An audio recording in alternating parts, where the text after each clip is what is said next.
paper is titled Doing Their Part, Inequalities of Homemade Mask Making.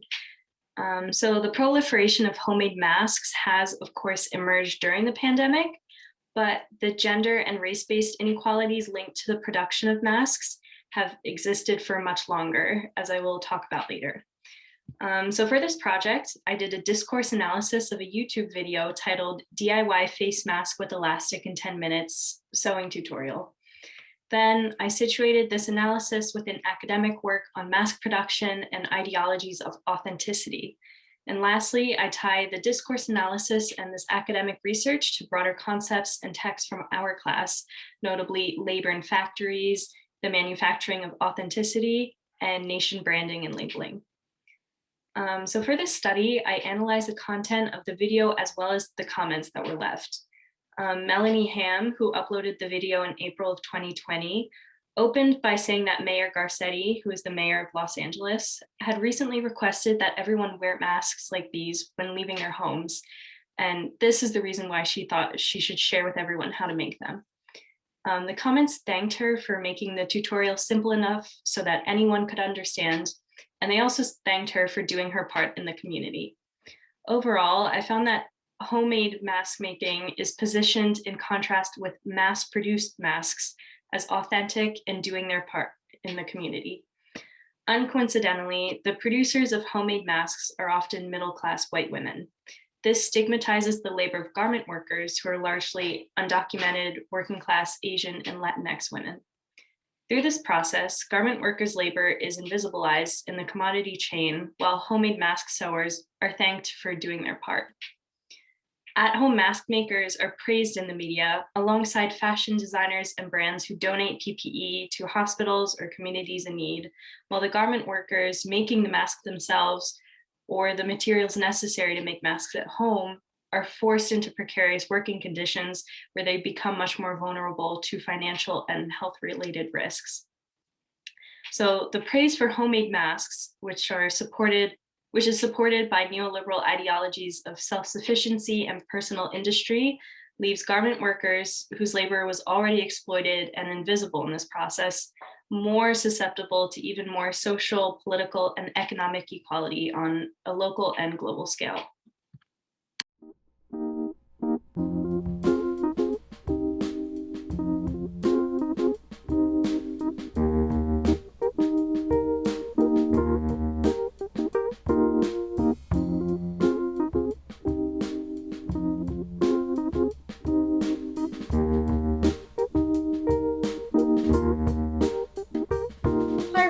Today I'll be talking about the brand Canada Goose and the structures of inequality that are deliberately concealed in order to attract more customers.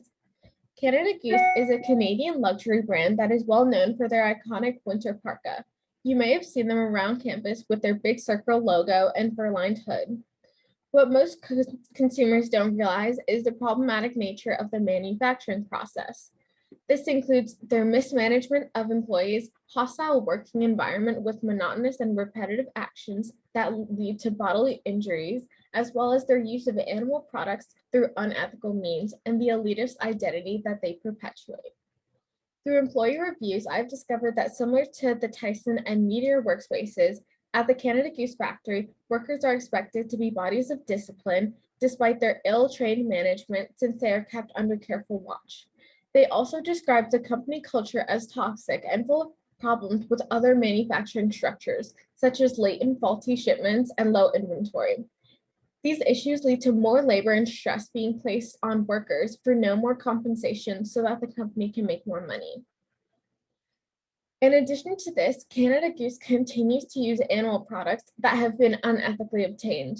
Their fur-lined hoods are made of coyote fur, and with fur trapping, coyotes are usually trapped by steel claws where they can suffer for hours and even days and can experience dehydration, starvation, and other animal attacks.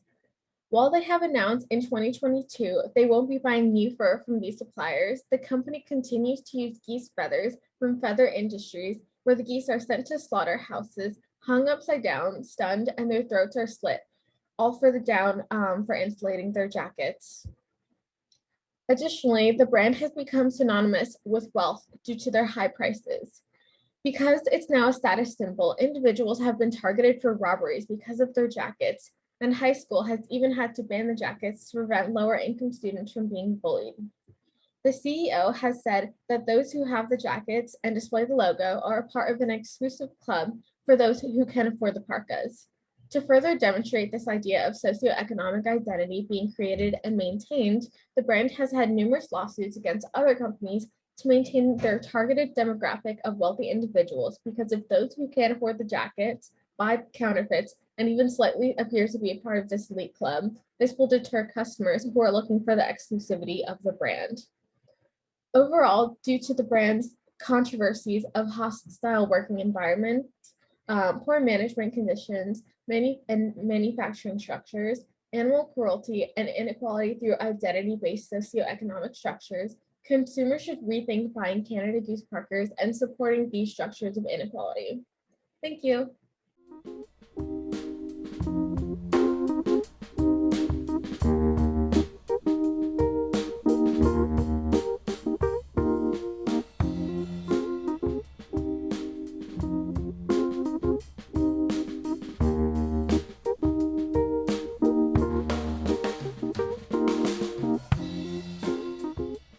So I'm going to be talking about thrifting and the connection between thrifting and inequality.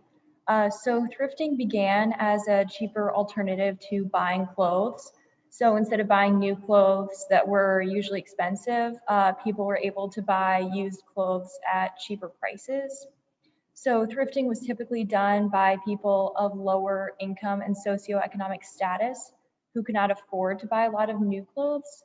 So these people relied on used clothing stores for their wardrobe. But in recent years, thrifting has become a trend among our generation. So now people who can afford to buy new clothes are shopping at thrift stores to find secondhand clothing. So the thrifting trend arose for a number of reasons. So there's been growing concern about the environmental issues surrounding the fast fashion industry, such as the waste and emissions that go into making new clothes. And also the issues of forced labor and poor working conditions in clothing factories have come to light in recent years, and people do not want to support an industry that oppresses workers. So thrifting has become an alternative that is better for the environment and does not contribute to the harm of workers. But there's also a negative side of thrifting because it can contribute to inequality. So there's thrifting, or there's inequality in who primarily donates clothes to thrift stores versus who buys these clothes. So people with higher incomes typically donate clothes, and people of lower socioeconomic status usually buy these clothes. So another issue is that as more people who don't actually need to buy used clothes are buying clothes from thrift stores, this means there are fewer items left for people who really need them. So for example, if someone bought a nice winter jacket from a thrift store because it was trendy, even though they could afford a new one, this coat cannot be used by someone who really can't afford a new coat and relies on used clothes to stay warm in the winter. So the increase in demand at thrift stores can also drive prices up, which means that people who actually need to shop at secondhand stores may no longer be able to afford the higher prices.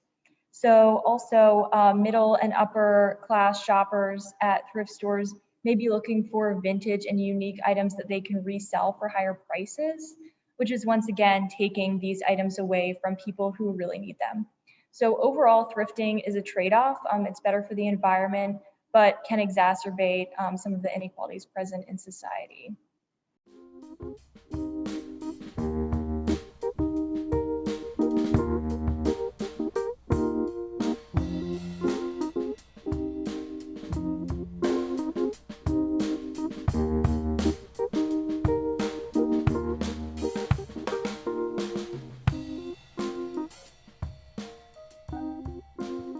Good morning, everyone. Caddies, becoming a thing. The dehumanizing effect of the game of golf in Zimbabwe. You are nothing. You are worthless. Come here and do your job, or else I won't pay you. I will never forget hearing these words, spoken by a white, wealthy businessman, to a close friend of mine, a caddy who works at Royal Harare Golf Club. The sad reality is that this exchange is by no means an irregular occurrence, and it shows the inequality built within golf. I want to make visible the invisible and show how golf has changed people. It has turned caddies, who could easily be you or me, into material things that have an exchange value for money.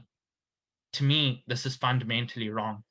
To change people into a commodity, into something that has a monetary value, to equate a life to a dollar is wrong. Golf has always played an important part in my life, and I've done nothing to challenge these issues. And that's why in my paper, I hope to appeal to our humanity by trying to show what life really is like for these caddies.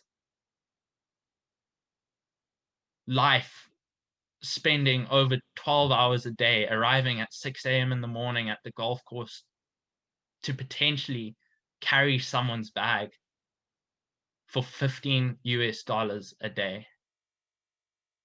This 15 US dollars is not even enough to feed their families. And this 15 US dollars comes attached with verbal abuse and sometimes even physical abuse. But the people, the caddies, can't do anything. They are entangled in the system of inequality and are prepared to suffer for the dollars that they make in order to survive. I want myself to accept responsibility and to accept that there is something wrong with what I have spoken about. I hope to do this by mapping the life of a caddy and showing how they have been turned into material things.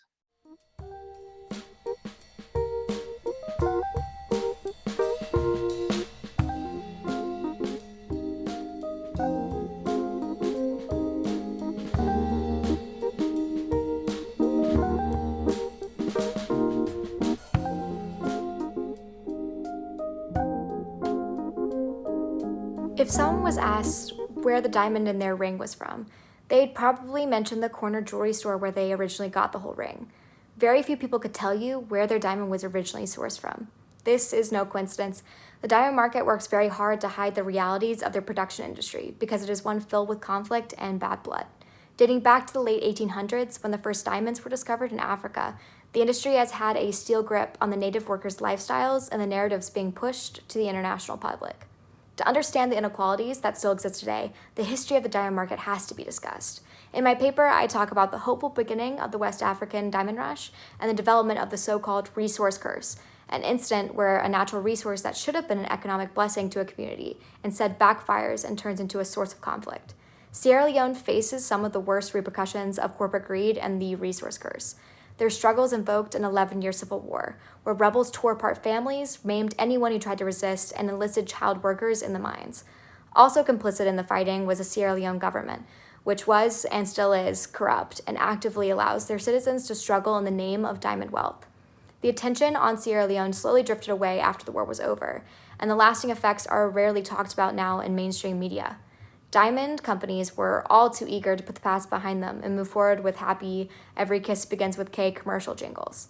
The children that were forced into labor grew up only knowing this lifestyle, and years later, now adults with their own families, they are still trapped in it. Just because there are no more active reporters detailing their lives does not mean the conflict diamond situation has been solved. The country is in one of the top 10 highest diamond producing nations and should be one of the world's richest countries. And yet Sierra Leone is considered one of the most impoverished nations in the world, with more than 60% of the population living on less than $1.25 a day.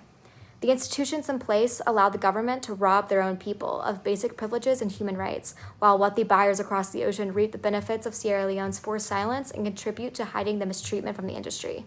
Perhaps with the climbing trend of diamond alternatives and a growing desire to expose unethical products, buyers might start to question whether this tiny gemstone they've placed so much value in is really worth the moral price to acquire it.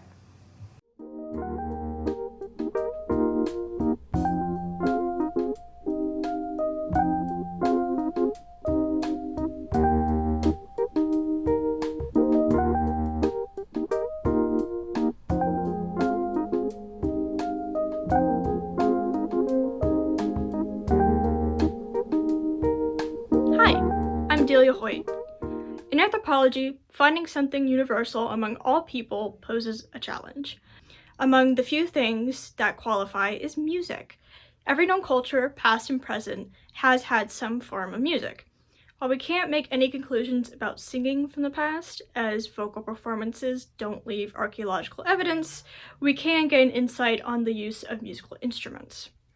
Since music is so widespread, let's narrow down our focus to prehistoric Europe. Here we can see how musical instruments developed from tools into symbolic objects that served a wide variety of cultural purposes. This includes use as religious objects and as status symbols. It may seem strange to say that instruments are tools, but at their core, instruments are technical objects requiring specialized skills to create and utilize. Or, in other words, they're tools. So, logically, in the same way that other items develop symbolic meaning as humans develop culture, instruments also gain meaning beyond themselves. Because of the natural process of decay for many materials and a lack of any written record, we can't say for certain how or why the transition from purely practical to abstract occurred, but we can make some conclusions about what resulted from this change. With how these early instruments sounded similar to the natural world, while also having a unique and sometimes eerie quality, it is unsurprising that humans associated music with the spiritual realm. Further than this, the caves that early Europeans often occupied created a wide array of new sounds and tones for humans to experiment with. Caves themselves were also symbolic of spiritual worlds, particularly the afterlife, and their effect on musical instruments furthered their place in religious rituals. Those seeking to contextualize the spiritual realm with everyday life seem to have taken on special roles within a group, which developed into the status we now call shamans. Shamans were religious leaders, experts in the other world, and often utilized music in their rituals, according to the images that have been preserved from this time. Looking past shamans, we also see a variety of musical instruments included as grave goods in prehistoric European burials. Grave goods are an excellent sign of cultural significance, as their inclusion is intentional on behalf of the group organizing the burial. The inclusion of instruments show these items had enough cultural importance to accompany a community member into the afterlife.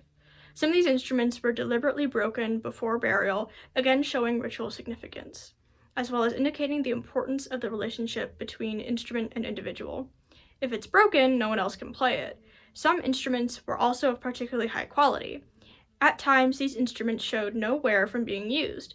These items were clearly used for a symbolic purpose. They weren't meant to be played, they were meant to be seen. It's clear that instruments had fully transcended their practical origins and become symbols of power and rank by this time.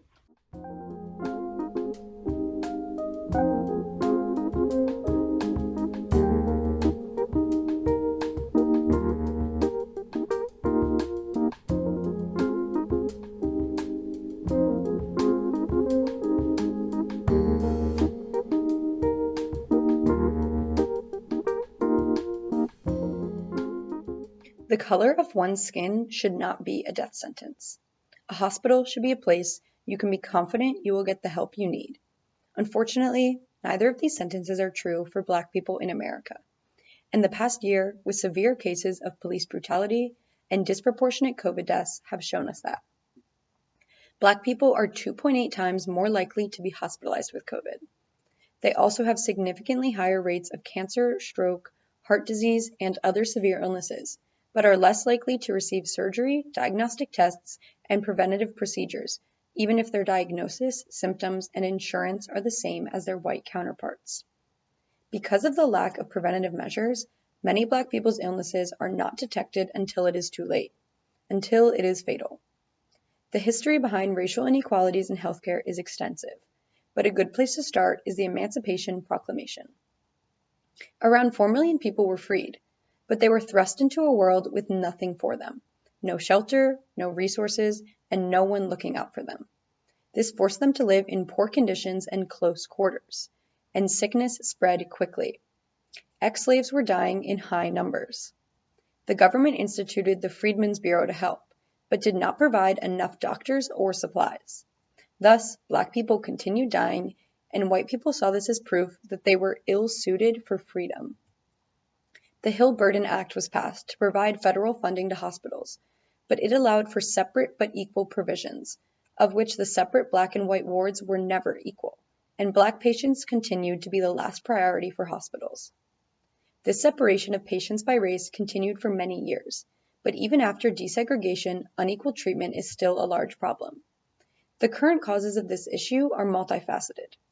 Redlining created segregated neighborhoods and has caused a lack of healthcare access in minority neighborhoods. States refusing to expand Medicaid or enforcing work requirements prevents African Americans from getting health insurance. Many African Americans lack trust for healthcare professionals due to examples like the Tuskegee syphilis study, discouraging them from getting the help they need. This issue is by no means a priority for the government or for private corporations. The only governmental framework about civil rights in healthcare is from 1964. A coalition founded by the American Medical Association was retired 6 years after its start, with nothing to show for it. Overall, disparities by race in healthcare access and quality are undoubtedly present today, with countless disheartening statistics to show for it. This issue is as old as racism itself, and is the reason for the preventable deaths of many African Americans.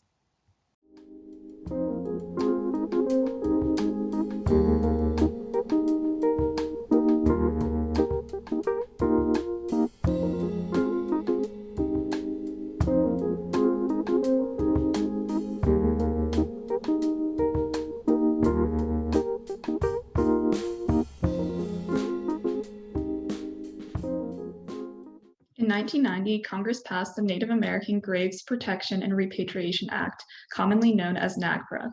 NAGPRA required museums and federal agencies to inform Native American tribes of the contents of their collections, and it established a formal procedure for repatriation. In my paper, I closely examine how the repatriation process works under NAGPRA in order to show how the power structures within the legislation perpetuate systemic inequality. I argue that while NAGPRA serves as a starting point for Native Americans to regain control over their property, the law is an important example of how legislation, even with the intent to revolutionize, nonetheless operates within the same institutional hierarchies which maintain colonial power dynamics. I highlight 3 problematic aspects of NAGPRA. First, NAGPRA creates red tape for tribes. Tribes have to review an overwhelming number of jargony summaries and inventories issued by museums. They then have to file detailed claims proving their ownership of objects that were stolen from them. In a survey of tribal repatriation workers, 71% responded that NAGPRA's requirements are a major burden for tribes. Second, NAGPRA gives museums full control over determining if a tribe has a legitimate claim to remains and objects. Museums do not have to provide any documentation justifying their decisions and do not have to involve tribes in the process. Finally, NAGPRA does not lay out a structure for the consultations that tribes are required to have with museum curators. As a result, responsibility for proving ownership falls completely on tribal representatives, who essentially have to perform for curators during consultations by revealing private knowledge of traditional ceremonies and tribal practices. Together, these 3 aspects of NAGPRA perpetuate inequality by giving federally funded institutions more power than tribes in the repatriation process, and making it difficult and tedious for Native Americans to reclaim their rightful property. I now turn to the specific case of the Tlingit killer whale flotilla robe. The handwoven robe is one of the most important and cherished objects in Tlingit society. It materializes clan identity and is worn during ceremonies called potlatches and draped over the deceased at funerals. An art dealer sold the robe in 1973 for $25,000 to the Denver Museum of Nature and Science. After submitting a 21-page claim in 2001 and attending a consultation at the Denver Museum in 2002, the Tlingit tribe finally regained full ownership of the robe 6 years later in 2008. While this case demonstrates NAGPRA's capacity to completely restore objects to their cultural origins, the long, difficult process required to reclaim the robe reveals that ultimately institutions like museums continue to hold the power. Under NAGPRA, Native Americans are still doing much of the labor to get back their cultural property, engaging in a process that would not exist without America's history of colonialism. Thanks for listening.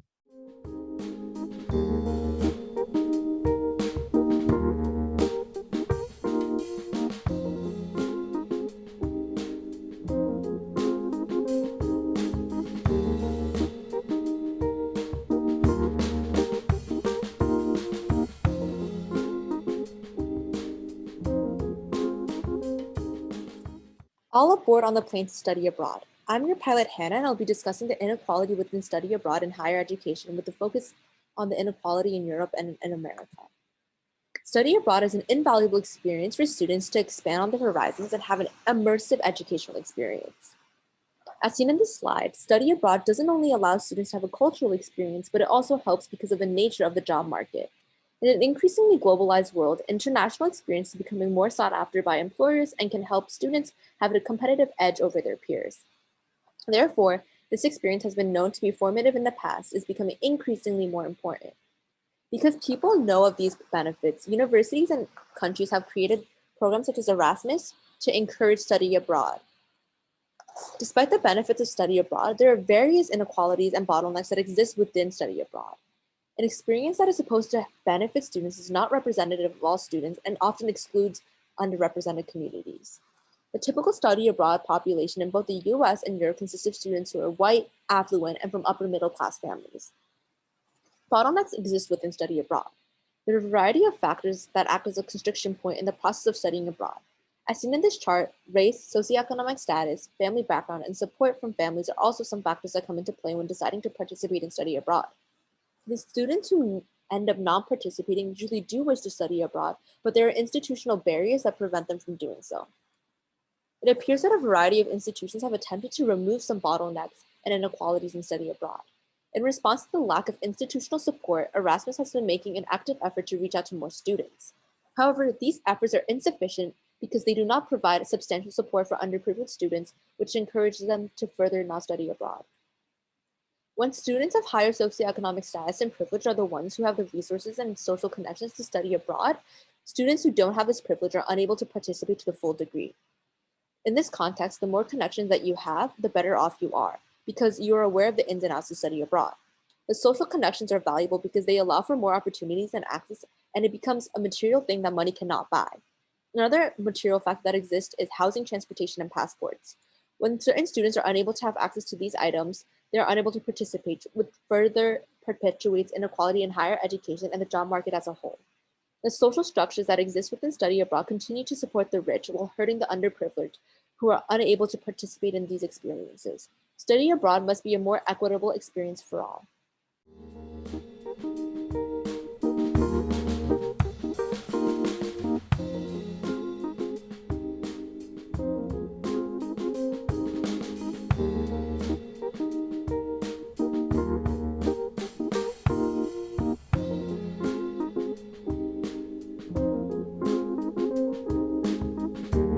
George Floyd entered a gas station to purchase cigarettes. When the cashier claimed that his money was counterfeit, he left angry, which caused that cashier to call the police. What unfolded was one of the worst tragedies this country's ever seen. As three officers held down George Floyd on the ground, one officer kneeled on his neck. That officer was named Derek Chauvin, and he stayed in that position for the next 9 minutes and 29 seconds. Bystanders gathered around, they recorded. George Floyd claimed that he couldn't breathe and that he wanted him off of him. Didn't seem like Chauvin really cared. George Floyd lost his life that day over a counterfeit $20 bill, and I don't think anybody deserves that. Whether you would like to admit it or not, there is a clear problem in this country with how the police tend to deal with people of color. I don't know what makes them, act the way they do. And obviously I wouldn't like to claim racism, but that tends to be the most, obvious and easy one to grab and reach for. And it's not to say that I believe that every officer is racist. That's clearly not the case. I don't believe that. I don't believe all cops are bad. But I do think that there is a problem that needs to be dealt with. And until this country, until we as a country come to the realization that racism still exists, I think it's going to continue to be a problem. Some statistics that I found that were really interesting, surprising, was that 55% of white officers believe that their relations with the Black community are excellent. That seemed a little off to me that it was a majority.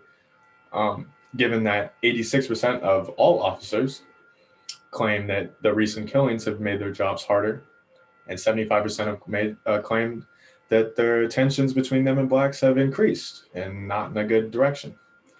It seems a little contradictory of the 55% who claim that their relations are excellent, doesn't it? At the end of the day, George Floyd shouldn't have lost his life. A lot of Blacks and other people, other minorities, shouldn't have lost their lives for things that they were killed for. But one of the main common denominators is police officers. And one of the main, another common denominator would be that they are people of color. Though it is a sad reality that we live in, I don't think that's going to be fixed until we as a country can come to terms with the fact that there is a problem. And the only way to combat that problem is to combat, the governments and the police forces that are carrying out this law and order. Thank you.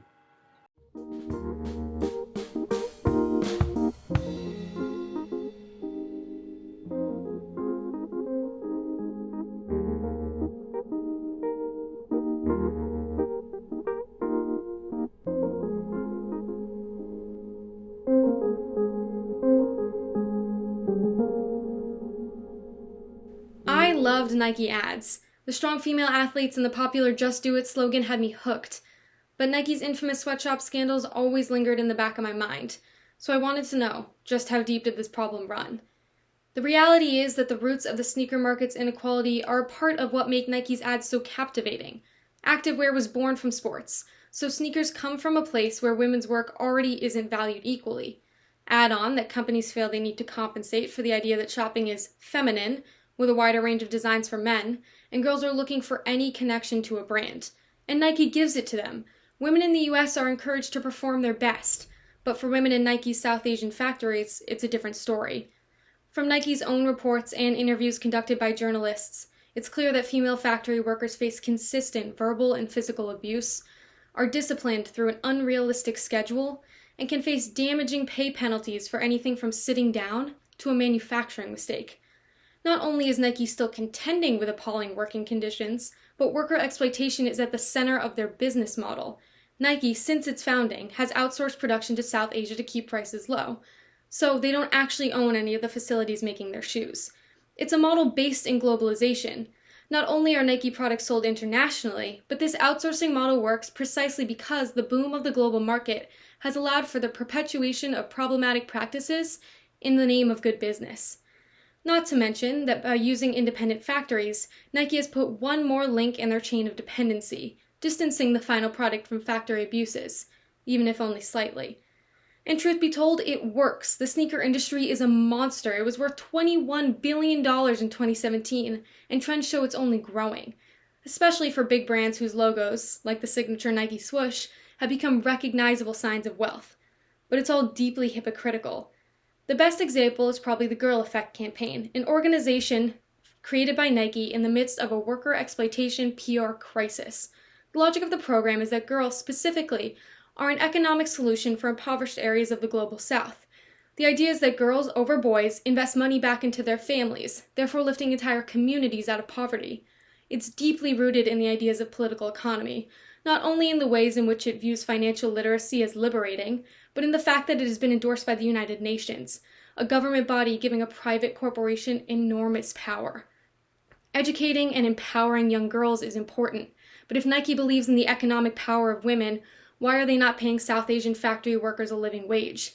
There's inequality at every step of the process, from the corporate design offices to the blatant mistreatment of factory workers to the retail level, where athletes feel increasing pressure to spend money on a brand that has successfully made athletic skill a material good. So I encourage you to consider, while Nike's ads call for empowering women, what do their products and practices say?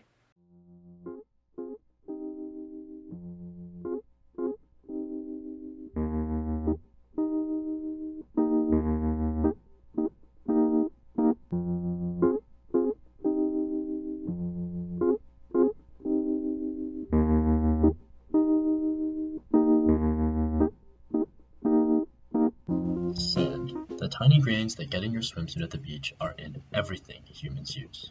Concrete, skyscrapers, smartphones, and the house you live in are all made from sand. In fact, sand is the second most consumed resource on the planet. As such, people stand to make a lot of money from mining sand, and they often do this illegally. So-called sand mafias dredge sand from rivers illegally, and while they make a ton of money from it, they leave behind a host of economic and environmental problems for the communities they steal from. As such, I propose that sand mafia's illegal river mining leads to serious and long-lasting systems of economic and environmental inequality for communities that are sand mined. Before we engage with that, however, we must consider Ian Hodder and his notions of dependency. Hodder defines dependency as a relationship between humans and things where one party cannot exist without the other. Crucially, Hodder notes that all dependency involves negative consequences. For example, consider how the human-thing dependency of humans and cars leads to the negative consequence of environmental damage. We will return to this notion later, but for now we have to examine the environmental impacts of sand mining. Environmentally, mining sand from rivers causes dirty water, poor soil, dead fish, and destroyed food chains. This ensures that sand mine communities live unequally compared to their peers, generating systems of local inequality. Economically, sand miners make more than non-sand miners. However, the tops of these sand mafias, contractors, and corrupt politicians make significantly more than sand miners and non-sand miners. And as such, while sand mining creates some disparity between sand miners and non-sand miners, it serves mainly to reinforce the wealth gap between the uber-rich and the uber-poor. Thus, sand mining creates a dual-edged inequality. And this is where we return to Hodder. Initially, humans have a human-environment dependency as they are living on the river. However, after the sand mining destroys their environment, they can no longer depend on the environment, so they must depend on something else. Often, they choose to depend on sand mining. However, when humans depend on sand mining, they then further damage the environment of surrounding communities, which forces people to depend on sand mining, which further damages the environment, etc., etc. As such, the inequality that sand mining creates can be described as a vacuum, where humans and environments are sucked into a vortex that destroys both the human communities and the environments, and only serves to put money in the pockets of corrupt politicians and bureaucrats. Nowhere is this more apparent than in Tamil Nadu, India, where since the 1980s, the rivers and lakes of Tamil Nadu have been under the boot of politicians. People have been suffering since the 1980s and have been unable to do anything about it as they are watching their sustenance literally be mined away.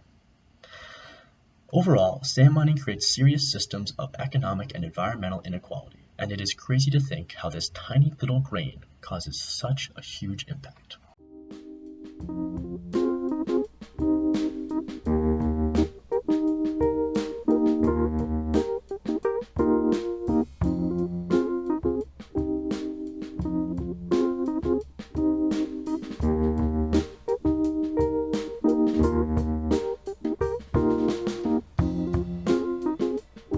Okay, hi guys, I'm Jane, and for my final research project for Anthropology 200, I wrote about inequality within needle and syringe exchange programs. So for those who aren't really familiar with these type of programs, it's basically where a community-based program provides healthy and clean needle and syringes to drug addicts in the surrounding area in order to help reduce HIV, AIDS, and other blood-borne illnesses that are common within injection drug users. They also provide emergency overdose bags and also give access to social workers and other mental health professionals in order to help promote rehab and getting clean and other treatments. So these programs are shown to be clearly effective. There's Currently, there's 354 programs across the United States, but I wanted to look at how equal these programs are and if all drug addicts are being treated the same. And also, I wanted to look at how the federal government views these programs and also how states view these programs separately. So I talked about a couple of different things. One of the things I talk about is how these programs are operated. Most of them are only opened 1 to 2 times a week. They're not open 7 days a week. And when they are open, they're not open for more than 4 or 5 hours. So, for example, if the addict or loved one that wants to bring their addict into one of these programs lives far away, they're automatically at a disadvantage because of pure geographical distance, and also these programs do not provide transportation. So say an addict needs to get clean syringes or needles, but they live far away and they're relying on public transportation, that automatically produces a barrier and an inequality for those who are able to access these programs and who are not. I also talked about state laws. So right now it's a big debate between different states if needles and syringes are illegal or legal. So some states have criminalized needles and syringes. So there's constantly a basically opposition between these programs who are trying to help out their local communities in states and state officials saying if it's legal or not. I also took it one step above that and I looked at the government and how they do not fund these programs. So the state has to come up with funds or grants in order to support these programs. I talked a lot about how conservatives sometimes change their view on these different programs. For example, Mike Pence voted one way for a ban on federal funding in 1 year, and then he voted the other way, basically because he just saw who was being affected or not. So that's another thing I looked at, and that shows inequality in relation to these type of programs. I also talked about basically social inequality, such as race and gender and socioeconomic status and sexuality of drug users. Some of them, when they come into these programs, are automatically not treated as fairly as others, and some are more likely to use these exchange programs because they are comfortable with them, and some are not. So, for example, I found that blacks are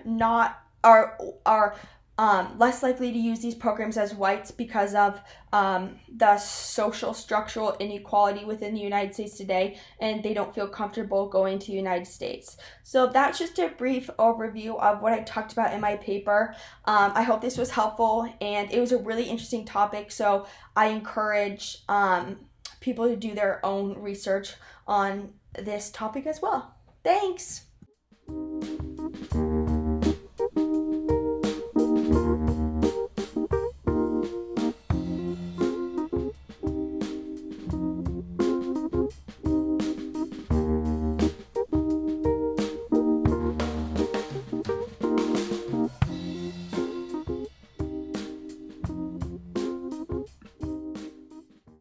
With the rise of global warming media coverage, veganism has become popularized. When shopping for meat alternatives, it is often comes to the consumer's attention how expensive these alternatives are. So how are lower income families supposed to go vegan when these meat alternatives are significantly more expensive? Veganism therefore became a marker for inequality, but it also leads to greater disparities with the social hierarchy because of the implications not being vegan has. The production of meat contributes to this economic inequality. There are arguments that if people knew how animals were treated in the slaughterhouses, no one would eat meat.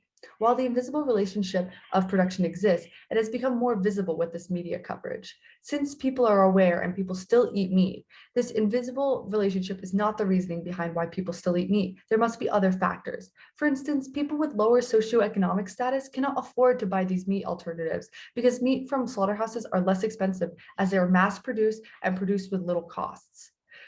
On the other hand, veganism can also be viewed as being moral, and non-vegans are looked down upon for not limiting their carbon footprint. This creates a social hierarchy determined by the morality of people and whether they are willing to ignore the invisible relationship between consuming meat and the mistreatment of animals. Ultimately, a lot of these inequalities come down to accessibility and image. When promoting vegan products, the people chosen to be visible are white, skinny women, thus promoting the brand to a white audience and resulting in any person of color trying to go vegan being labeled as trying to be white, based on the stereotypes produced by the media. This forces people of color to create subcategories of veganism, like vegan soul food, and not being fully accepted as vegan. The separation between vegan soul food and traditional vegan food creates a disparity between how veganism is viewed and what real veganism is. Food has historically been gendered as well, based on what society deems is appropriate for them to eat based on societal roles. This practice has been extended to veganism as well. Historically, men hunted meat, and this evolved into meat being associated with men and masculinity. And typically, salads and healthier foods were viewed to be food for women. This creates a hierarchy within society based on the ideology that men need to eat meat to be strong, and this creates stereotypes regarding the sexuality of a man who is vegan. The veganism movement has been expanded outside the realm of food choice and into a lifestyle of activism. These inequalities discussed before are perpetuated by organizations like PETA, who have compared sayings like bringing home the bacon to language that is racist, homophobic, and ableist. This further creates a connection to whiteness, heterosexuality, and able bodies because it denies the experiences of those who have been discriminated. Veganism has also been popularized in the last few years, but with it, the inequality that has been created and maintained in society. With the rise of media coverage about veganism, there also needs to be conversations about the invisible relationships and inequality that this movement exploits.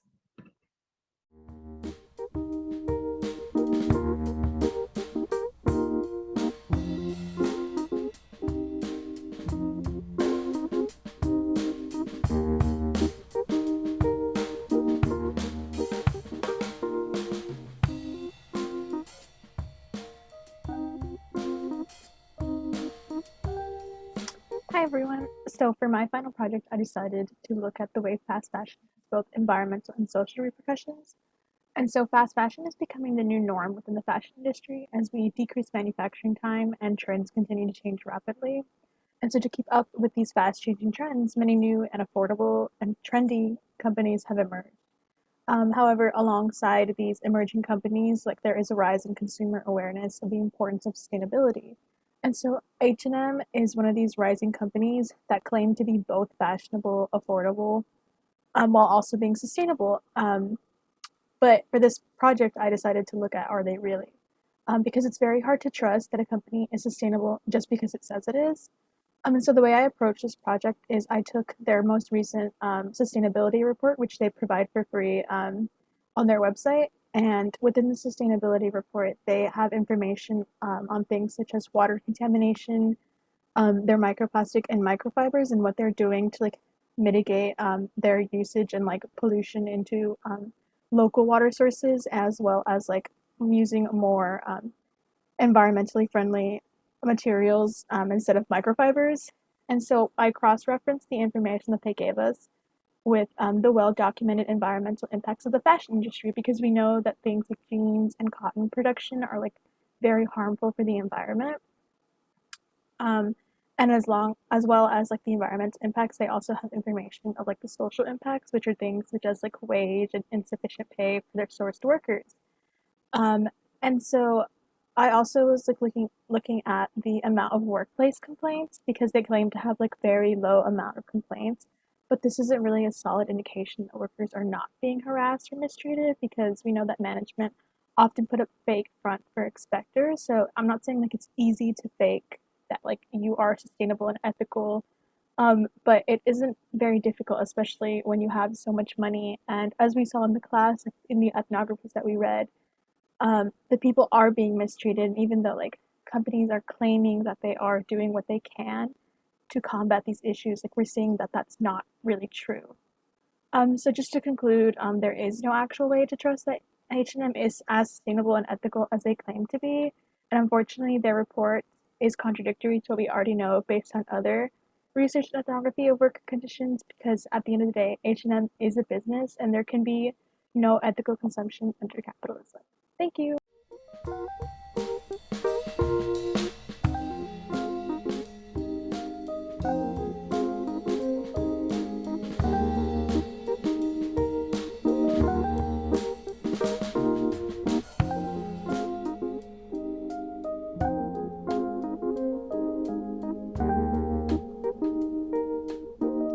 Like many other states in the country, Massachusetts is plagued with high rates of addiction and overdose due to opiates.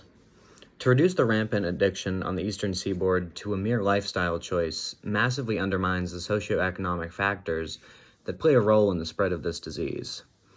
This is to say nothing of the structuralized racial inequality and unequal access to recovery resources that exist. Attitudes and policies inherited from the war on drugs weaponizes drug use against those who use, but in a twisted irony, the government is able to recognize some materials of addiction, yet blinds its gaze upon the structures of material inequality that perpetuate the very problem it seeks to solve. Heroin is generally available in two forms: a pure white powder and a more crudely and dangerously refined brown or black substance commonly referred to as black tar heroin.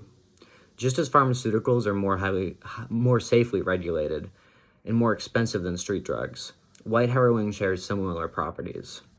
Use of cruder forms of heroin is higher in cities that fail their citizens in infrastructural support.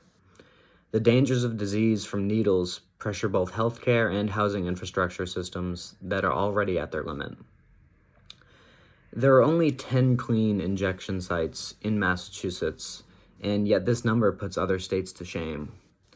When compared to countries with more effective opiate programs, an attitude sticks out between effective and ineffective methods: harm reduction. Unsurprisingly, when addicts are administered their drugs safely, it reduces death as well as addiction rates, decreasing homelessness and opening up much-needed beds in medical facilities while putting less tax dollars towards the prison system.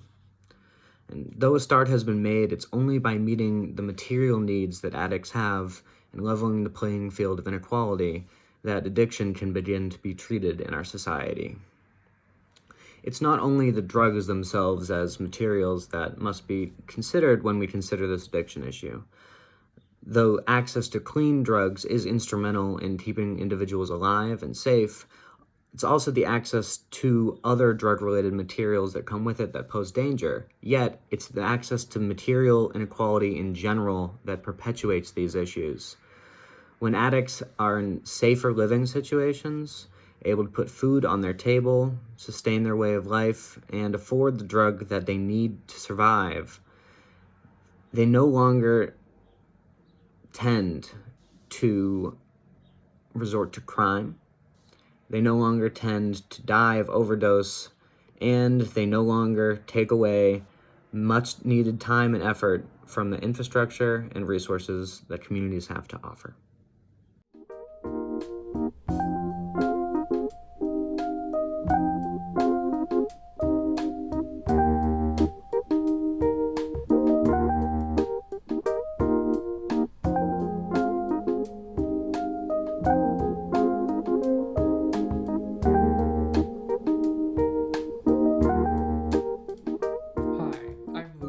Cuba, our neighbor to the south, mi otra patria, has a particularly interesting history with necessity, scarcity, and power. Cuban mechanics are famous for keeping classic cars running with bubblegum and underwear waistbands, but that's not the only thing done out of necessity in Cuba.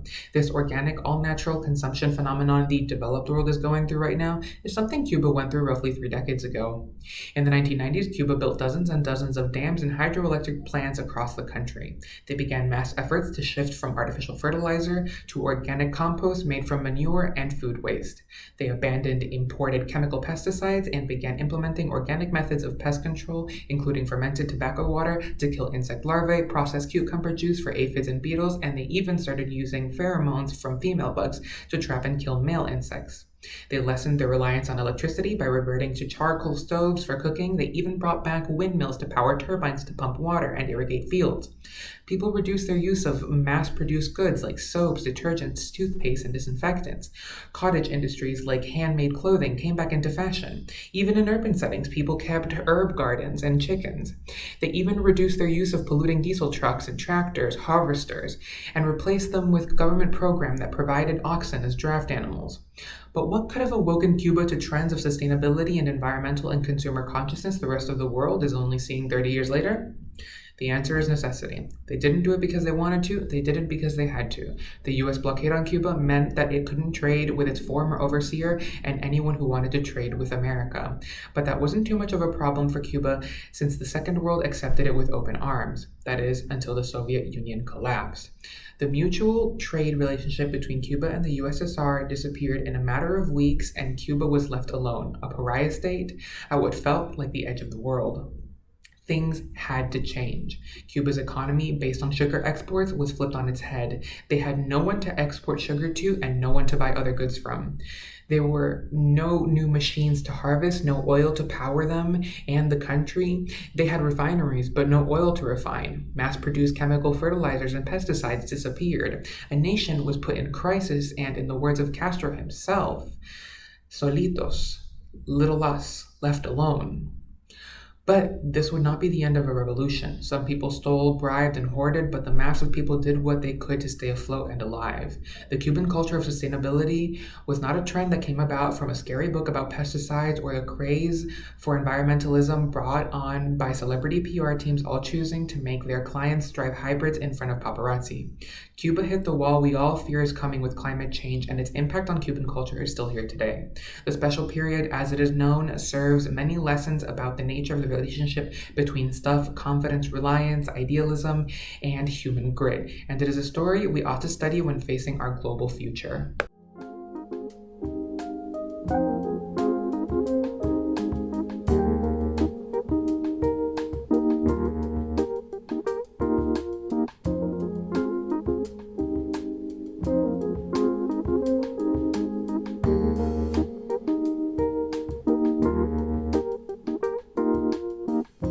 My paper looked at the embodied experience of materiality and industrialization during the English Industrial Revolution from a bioarchaeology standpoint. So basically, I was looking at how the move towards industrialization in the late 18th century affected people's bodies in different social statuses, and then connecting that to what we had read about more modern industrial workers and the embodiment of their experiences. The Industrial Revolution changed life pretty drastically for people. People moved into cities, lower status people left their homes in smaller villages to make more money in factories. Higher income people started being able to purchase things in order to make their lives easier, and those goods were being made by those same lower status people. And so I looked at the way this affected people across 3 age groups, so adults, children, and perinates, or unborn children, and found some pretty interesting results about the way industrialization affected the bodies of these different people. So for perinates, they were effectively only present in the lowest income burial ground, which was also an unconsecrated burial ground, which is likely why they were buried there, because they weren't baptized, and at that time they wouldn't have been able to be buried in a burial ground. But consistently they had scurvy, which is super uncommon amongst fetuses in utero because vitamin C, which is what prevents scurvy, is normally provided by the mother's body. So this means that pregnant women had no access to diet that would have kept them healthy. For children, there was a really, really interesting result. Wealthy children were dying of preventable illnesses. So this is where the industry and materiality kind of affects everyone in that hierarchy, because families that had wealth and were able to choose what they were doing with their children were choosing to not breastfeed them because it was unfashionable at the time. So those children were being fed with cow's milk, which made them vitamin D deficient. It exposed them to bacteria that caused scarlet fever. It was also fashionable to keep your children indoors, so they weren't actually getting in direct sunlight. And the poorest children were malnourished, not because it was unfashionable to breastfeed, but because their mothers had to work in order to survive. So we're seeing similar outcomes, but they're for very different reasons because of unequal access. In adults, amongst lowest income people, we can see the repetitive action of factory work in wear on their skeletons, and they had a much higher rate of osteoporosis and arthritis. That note about adults might sound kind of reminiscent of the readings we did on modern factory workers who talked about the repetition of the work to the point where it hurt not to be working and doing their jobs.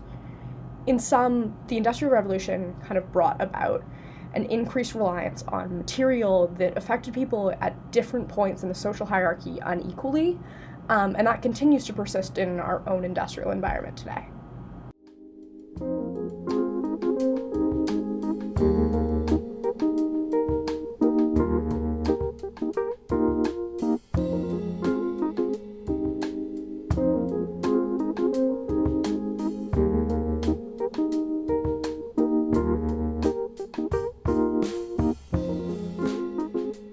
Hi everyone, my name is Nick, and I'll be talking about how the war on drugs has led to inequality within North America.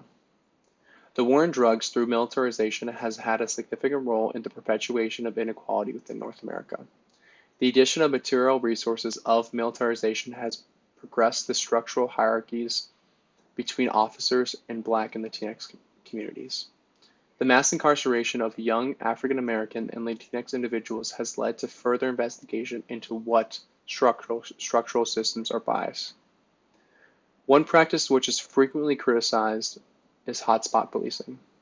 Hotspot policing is used by 7 of 10 police departments, including the NYPD, to detect areas of most crime, in which they increase officer personnel. These areas are determined through algorithms based on statistical crime rates. However, the problem is that the majority of data used by these departments is outdated, in which it was used to predict hotspots back in the 1990s. Also, it is statistically inevitable that the influx of policing leads to higher rates of crime. These departments practice this method in an attempt to create a bottleneck of the creation, distribution, and consumption of illegal drugs. Their power of land, technology, and resources has led to constriction points of the commodity chain of drug distribution. Though this has created a hierarchical power structure between the officers and the individuals within the community. The accumulation of materiality is a direct result of militarization within these communities as well. Materials such as officer personnel, resources, and weapons have aided in the inequality and suppression of Black and Latinx citizens.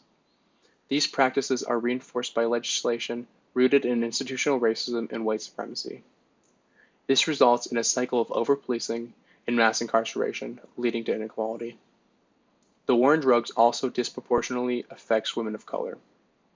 The incarceration rates of Black women have risen 82% from 1991 to 1996, and women are being put in prison at a higher rate than men due to drug offenses.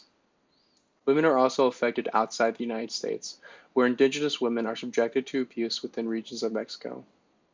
The militarization and accumulation of materials of rural indigenous regions has contributed to a gender hierarchy in which women are victims of abuse, sexual violence, and body mutilation. This hierarchical relationship is a direct result of the over-policing and power structure of police officers obtaining power through bottlenecking the process of drug production. This is how materiality and militarization leads to inequality, which contributes to structural hierarchies rooted in institutional racism. Thank you for listening.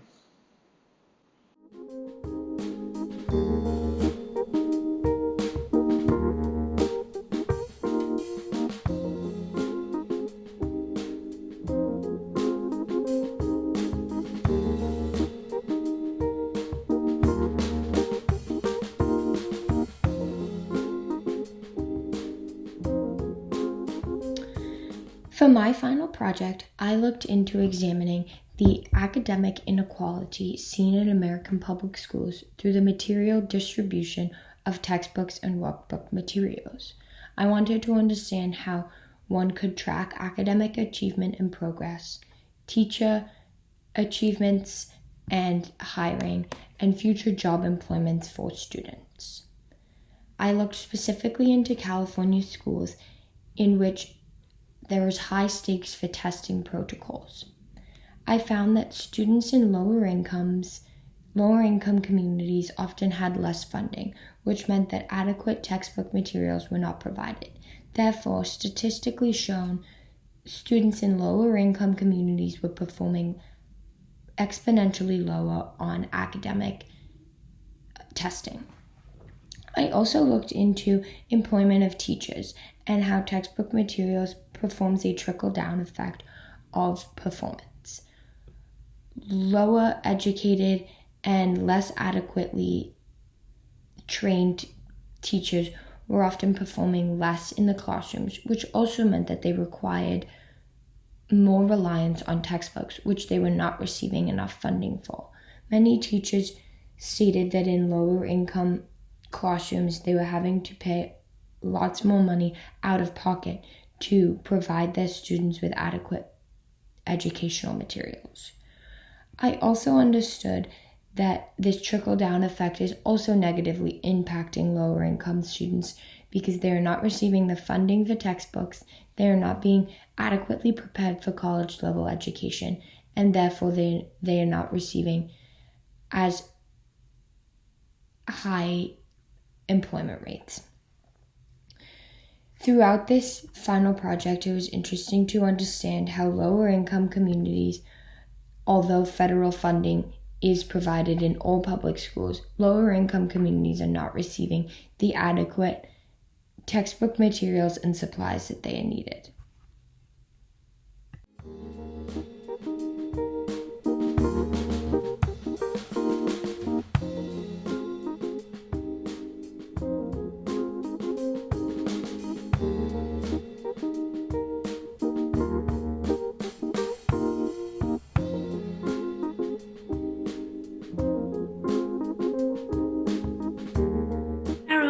So that is a product that I want to talk about, and that is a sanitary pad that women use during the menstruation.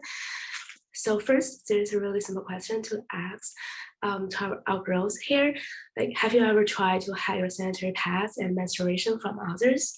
So according to Ginsberg's study of middle-class American women and Moffat and Pickering's study in Scotland, the answer is yes.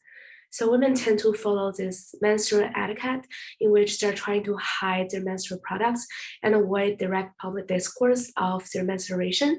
So that actually renders the menstruation become socially invisible.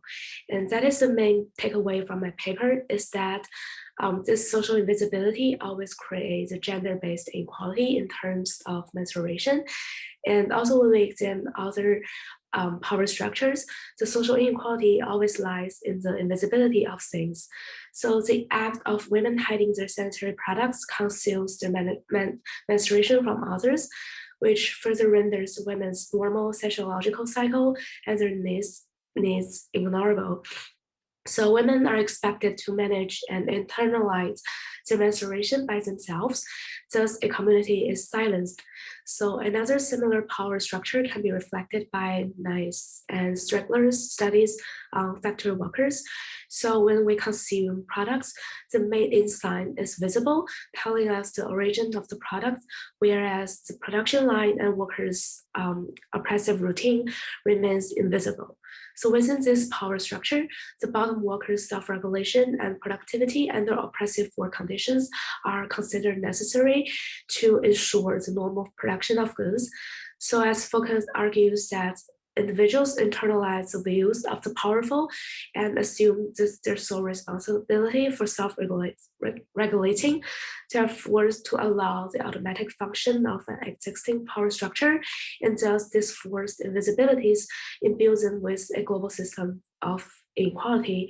So as we talk about the topic of menstruation, there are actually other forms of inequality, such as the social stigmatization towards this topic. And also among many low and middle income countries, there's a wealth-based inequality, which many women cannot afford such products, and they don't have the access to safe waters and also the private spaces to manage their periods, such as the toilet. So without this limitation towards women's, they all contribute to the existing gender inequality.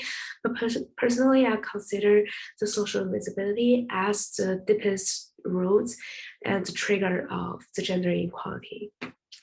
So that's all. Thank you guys for listening.